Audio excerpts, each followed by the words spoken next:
Diaz, Gunners Collective TV. Back at it? You already know. Like a motherfucking smack addict. Bye-ya, bye-ya, bye-ya.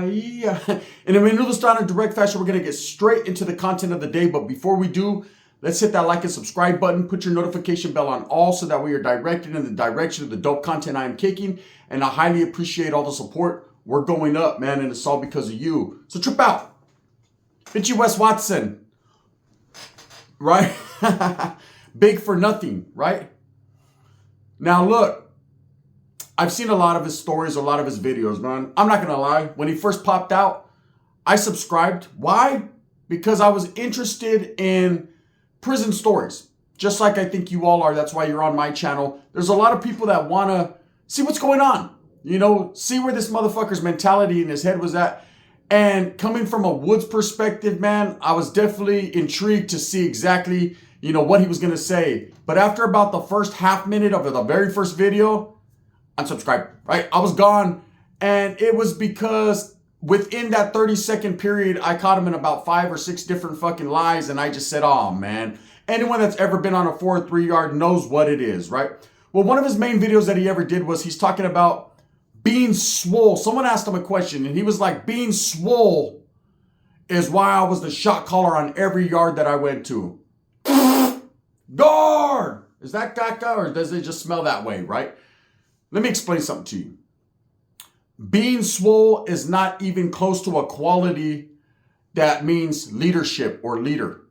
It means you take care of yourself. You're big boned, right? It means fucking, you know, you were born that way or you worked hard to get that way, but it doesn't mean you can lead a group or a gaggle of men into guerra or into politics, right? You just can't do that, man. And I'm not saying that some of the biggest shot callers ever there was weren't on Swole, because that'd be a lie. There were some big guys.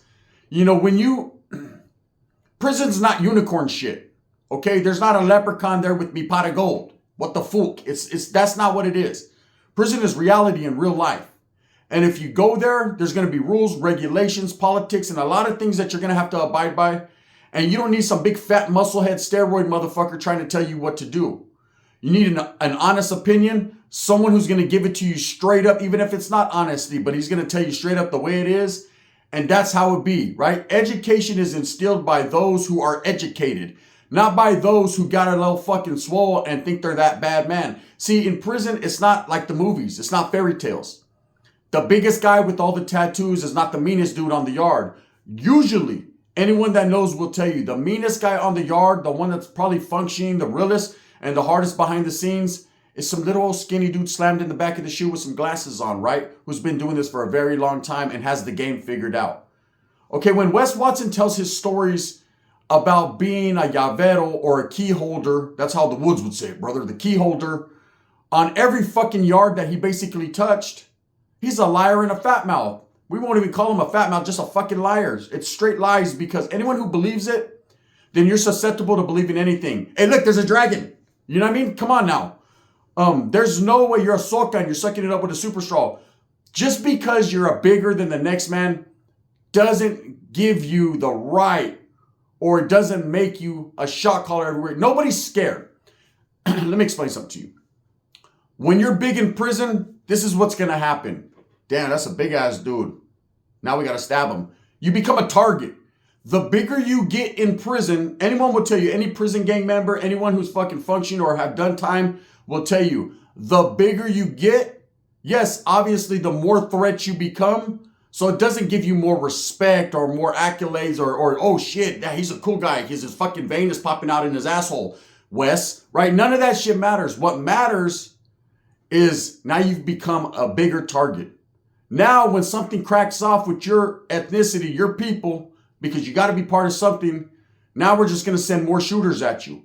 Now, instead of 2, homie, I think he's big. It's going to take 4. You know, 4 fucking paisas or 4 norteños or 4 Southsiders, 4 blacks with knives, you ain't going to win. That's why back in the days when they did that, people were saying that Big U knocked out 30 people in the riot on the yard and everyone he touched, he was blowing down. Like, look, I did a video the other day. I seen a Uso. I said everything he touched, silencer. They were gone, right? But people still got their hits in. He still was like, damn, move, right? It doesn't matter how big you are. You're going to get touched. And the bigger you are, they say, the harder you fall. That's because more Mexicans are on you with knives. That's just it. So when Wes Watson proclaims to be a shot caller on every yard he touched because he was massive and because his aura was just that of no other, this Vato acts like he was Zeus or Odin or something. Some fucking Nordic god, right? He's far from that. What he is a schemer, a scammer, and a liar. He was able to manipulate people who have never been in prison into believing the movies, Hollywood. You know, they always get the big guy with the tattoos and the roughneck looking motherfucker, right, that screams and spits at the camera. And people believe, wow, that's how it is in prison. But it's not.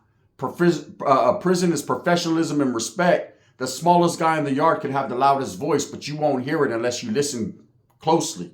There's some knowledge you can't get in college, right? So when Wes is screaming and calling his homies bitches and this fucking dude was a punk, you know, and telling about stories about people bringing drugs onto the yard and how they facilitated it in, Vatos are mad at you, eh? You know, you don't do that. These platforms are not meant to discuss how to enter contraband into a facility. What you do, you know, the ins and outs and the ways that people utilize drugs or do things like that. You can tell your stories about assaults that happen and shit that happened without mentioning names. There's ways to wiggle. Believe me, I've been doing this for 4 years. If it wasn't like that, I wouldn't be doing this. Do you understand? When Wes tells stories, he's giving up names, places, dates, times. The shit don't stop, man. And for someone that was a shot caller in every yard, that won't even be in your DNA, Holmes. That won't even be in your mental because someone will knock out your frontal. People that are key holders, llaveros, shot callers, they have status, they're leaders. There's a lot of leadership qualities you have to display besides fucking, like I said, having a vein in the middle of your forehead, right? In fact, anyone with a big vein in the middle of their forehead, they're going to use that to slam. You know what it is, Wes. You can't sit there and tell these stories and scream and act the way you do and make people believe, and people stupid enough to believe that you were some type of shot caller. Not true. There's no truth to it. See, let me tell you a story. I got a homie, right, who was actually in Oklahoma, where Wes did the majority of his time. And he was there with Wes Watson. He recognized his feel of Omar Suarez, right?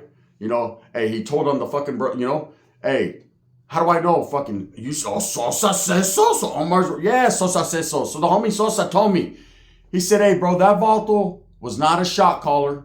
He was not calling shots for the Skins nor the Woods. He was just working out all the time, minding his own business. He was cool with everybody. I said, was he a cool dude? He said, he's all right. I talked to him a couple times, a little, and that was about it. He goes, but as far as that fool being the fucking dude that everyone comes running to and, hey, I'm the key holder, and come on now, you know? And his excuse on YouTube is because he was so big, everybody was scared of him.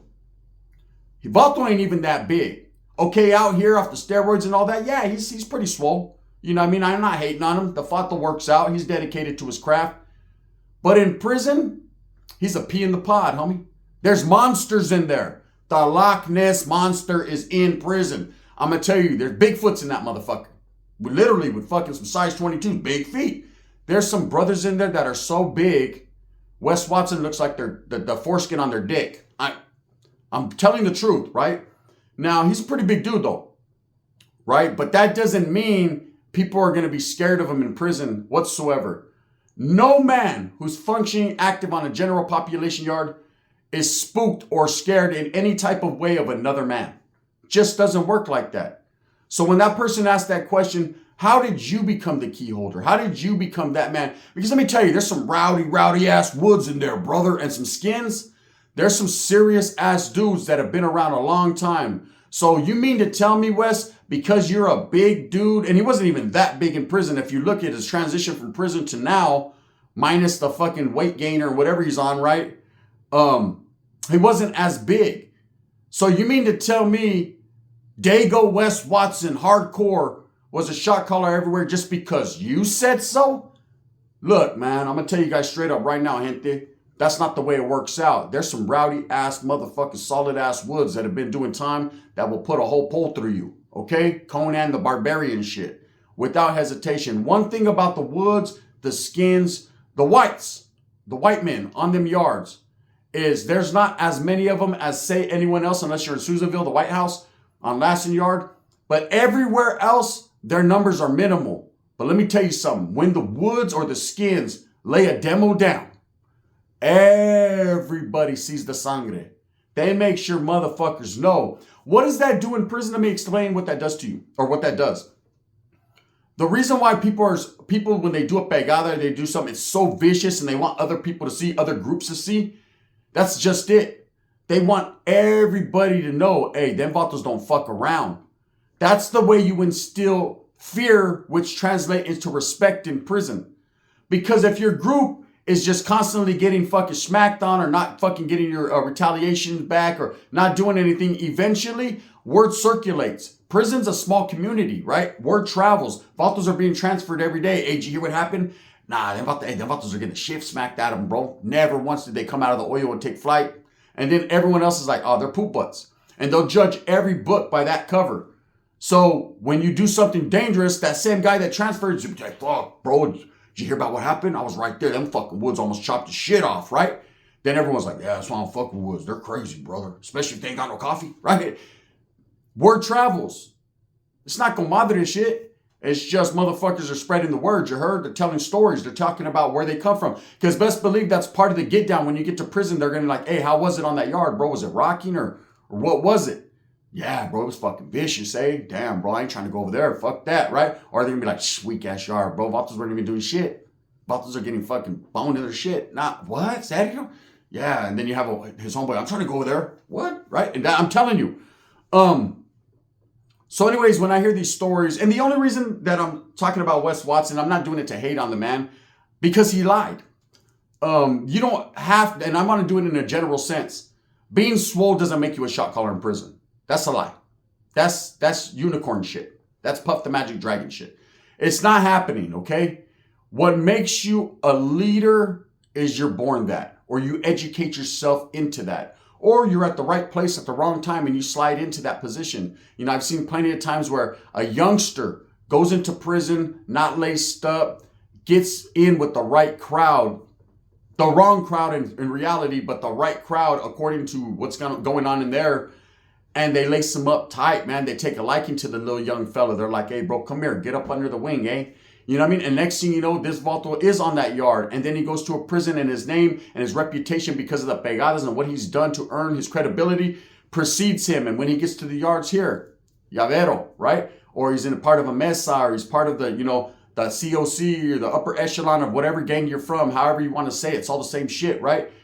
And his voice is heard because of his actions and because of his mannerisms and the way he carries himself. See, prison is not a place where size dictates the program, craziness dictates the program. What dictates the excuse me, I can't talk today. It's Sunday. It's the Lord's Day. What dictates the program today, that's why I can't say dick. What dictates the program today, or period, in prison, right, is character. The measure of a man is based upon his character. How you treat others, how you have knowledge that you can't get in college, how when it comes time to go, you're ready. You already went. You went on go because the G was in you. Okay, so when Wes answered that question, I just tripped. That was when I was like, unsubscribe. When he was like, yeah, I'm swole. Hey, I was on swole, so the homies knew not to fuck with me. Basically, you're saying the Woods, the Skins, whatever white man was there, because everyone else would have dusted your shit quick. They knew not to fuck with you. So he's basically saying he was punking people, or they were fearing him because he was big, right? It's a lie. When I've seen so many big dudes, man, clumsy motherfuckers, lot motherfuckers on the yard, right? That never raise their hand, not trying to be in that mix. Yes, don't get it twisted. If you see a big Uso walk in that's 450 pounds looking like The Rock or Roman Reigns, you're like, oh shit, right? If you see a big brother looking like Tookie, you're like, oh shit, I ain't trying to take his cookie, right? If you see a Crip with the little dip in his hip, man, and he's sliding through on Swole, because you know, leave him alone. If you see a Blood looking like a thug with a motherfucking chest out here that he could put on a jug, no. But if you see, right, them, you say, oh, I'm going to have to put 2 knives in him. That's it. That's prison. Okay, and that goes for all ethnicities. Everybody knows that's been there. No one's going to be like, oh shit, he's going to fuck me, right? No, they're not thinking like that. They're just like, okay, fuck with me, homie, right? Test that. Let's see that. Let's test them waters and see if the great white shark doesn't get eaten by the seal. Because this time, motherfuckers is doing it. So Wes Watson lies when he says that his size, and he basically belittles his people by saying he's punking them. It's not true, man. You know, I'm going to tell you a quick little story while we have a few more minutes. You know, there was a big dude, man. Big. This was in the youth authority. Fucking big. And he got to the institution I was at, and he was a bulldog, a Fresno bulldog, right? And as we were, the split had already happened. Bulldogs doing their thing, we're doing our thing, but we still chopped it up and kicked it. This was a program in Ash Yard. It was in Carl Holton. So nobody was like fucking really tripping like that. I mean, fools were still getting down and shit was going down, but it wasn't like a on-site everyday thing. Not yet, right? Southsiders weren't really tripping off any. I mean, everybody was just, it was kind of like the end of hostilities that they got going on now. Only everybody was there. And it was cool. It was cool to program and just enjoy yourself. So the Bulldogs were being cool with us, whatever. One of the main dudes named Cisco Aguilar, who's a well-known Bulldog out there, he'll tell you I was on Mona Hall with him, me, Bads from Sacra, Chango from fucking East Side Modesto Airport, Clumsy from Hanford, Creeper from There was just a gang of good-ass homeboys, man. Fucking, the homeboy from Sanjo, fucking, I forget his name right off the, Baby G from Modesto, Conejo from Sanjo. Yes, sir, some real hitters, right? Poetico from Sanjo. We was all right there. Post, little boxer from fucking Stockton. He used to have seizures and shit. He looked like the Vato from Mad TV. Anyways, look, good-ass homie, though. So there was that Pedro Chato. There was a few Bulldogs. Marcos, I forget Marcos' last name right off the top. He's good gente. Anyways, him and Cisco Aguilar there. Cisco's well known in Fresno, right? He's an East Sider.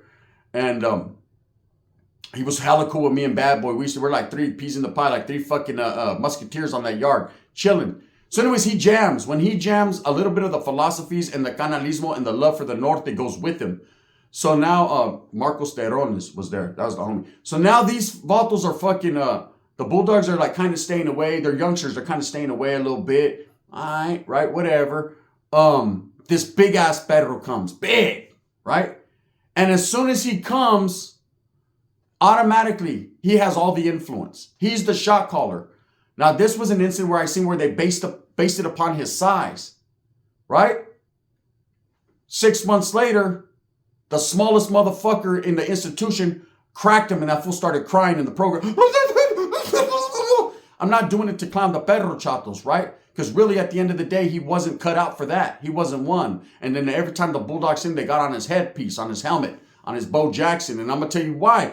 Because size didn't matter. See, in the beginning, oh, that's the big homie. He's the big homie. And then at the end, oh, man, he's the woman homie, right? He's the trans homie. He's not that homie. He's the home girl, right? Yes.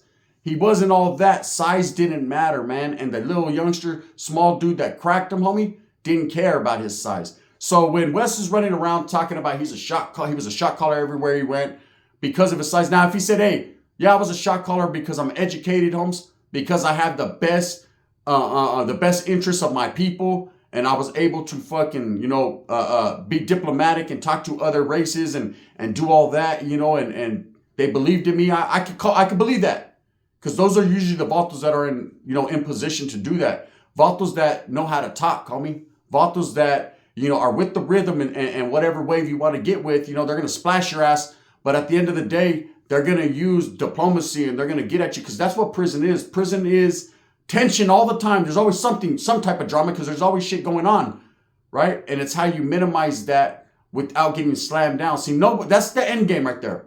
Everybody wants to eat a sopita. Nobody wants to be slammed down. So if you can bypass certain things without getting people slammed down, well, that's a great thing. Because best believe someone's going to answer for it. Case in point, Ironwood. So the shit cracked off. For whatever reason it cracked off for, right? Some people are saying it's because the Vato head butted. I don't believe that. I believe one thing I know with the Southerners, right? And here's one little jewel that I'm going to drop. Once one of their homeboys is getting off on a placa, once he raises his hand. So if the placa slams a dude, they're not going to necessarily trip like that. But once their homeboy decides to fight back, they all got to go. One jump, all jump mentality, right? So that could have been that. But best believe if the guy wasn't in position, wasn't that one, bro, and he caused a wreck for everyone, then he's gonna have to suffer later. They're gonna get at him. Hey, homie, what happened? You know what I mean? Why didn't I get my motherfucking issue this week? Why were you guys slammed down? What'd you do? No, because the cop, what I was, you know what I mean? And then it's gonna go on from there. Anyways, the moral to this story and the content of the day is that Wes Watson lies again, right? And he wasn't a shot caller in Oklahoma. I know that for sure. So let's cross that one out. You know, and any other 2 yard he was at, because he wasn't on no 4 yards. So he wasn't a shot caller, man. And size doesn't dictate the program in there. Don't get it twisted. There are some big dudes that will fucking twist your whole cap off. That's true. But it doesn't mean that they're in that leadership role because of that. Do you understand what I'm saying? Anyways, with that being said, hope that you move with a purpose. Don't believe what Wes. Hey, don't believe the hype. Don't believe that like a fucking Flavor Flav. So Flavor Flav is the son. Wes Watson is lying again. You know what I mean? It doesn't rhyme, but you know what it means. Vato be lying and shit, bro. Hey, you don't understand. I beat my celly up. You beat every celly up. You shot called on every yard. You know what I mean? You were the most vicious one. Why didn't you ever catch a pegada? Why don't you ever talk about you doing a pegada in prison? Why don't you ever talk about, I was in the shoe, you weren't in the shoe. And if you were in the shoe, what were you in the shoe for? Come on now, bro. And you don't spell shoe fucking like fucking the shoes you wear, puto, right? And I'm just fucking with you. Anyways, with that being said, move with a purpose, get everything that you want, come in a little comedy for a Sunday, man. The Lord is mad at me because I'm cussing. But, you know, it is what it is. Thumbs up or thumbs down. Heavy's going to be the head that wears the crown. I'm going to continue to strive, struggle, and strive for what I honestly and truly believe in, and that's providing the best possible content I can while I'm still here on YouTube, which is going to be hopefully for a long time until somebody gets me. Bang, bang.